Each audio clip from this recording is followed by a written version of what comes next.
Əbuzərdir də, böyük adamdır da həqiqətən. İndi doğrudan da baxırsan, 4-5 adamın adı çəkilir Peyğəmbərin, bir də Əbuzərdir. 4-5 dənə seçilmiş səhabələrdən biridir də. Adam düşünür ki, necə oldu bu Əbuzər oldu? Hədislər buyurur ki, onun əsas işi Allahın işləri haqqında düşünməkdir. Yəni, düşünməklə Əbuzər oldu. Zəhmət verdi özünə, fikirləşdi, dayandı mövzuların üzərində. Bir ustad yazır kitabında, mən oxuyurdum. Deyir ki, mən oturub kitab oxuyurdum. Kitablarım doludur da, kitabxanalar bizdə olmalıdır oxumağa. Ayətullah Bəhaəddini gəldi, deyir, gördü ki, mütaliə edirəm.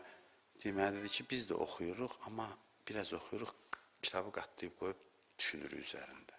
Və çox şeylər elə kəşf edirik. Kitab adama demir. Kitab bəzən ipucu verir. Adam var, oxuyur, məlumatı doldurur beyninə, o kitabı qutarır, bunu başlayır, bunu və görürsən ki, heç nə də bilmir nəticədə. Çünki təfəkkür yoxdur, bir dənə məlumat bazasıdır ancaq.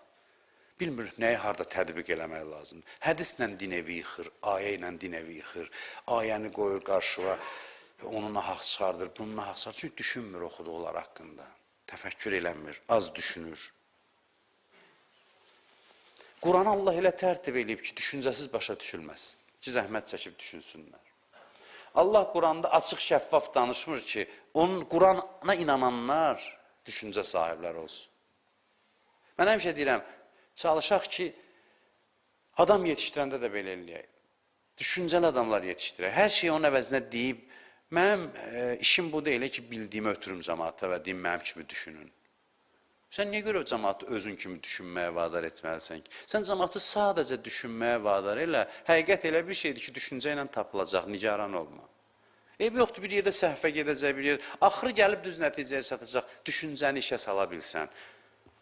Öz düşüncəvi ötürməsən əgər. Aramlığa çatmağın da yollarından biri, rahatlığa çatmağın da yollarından biri düşüncədir.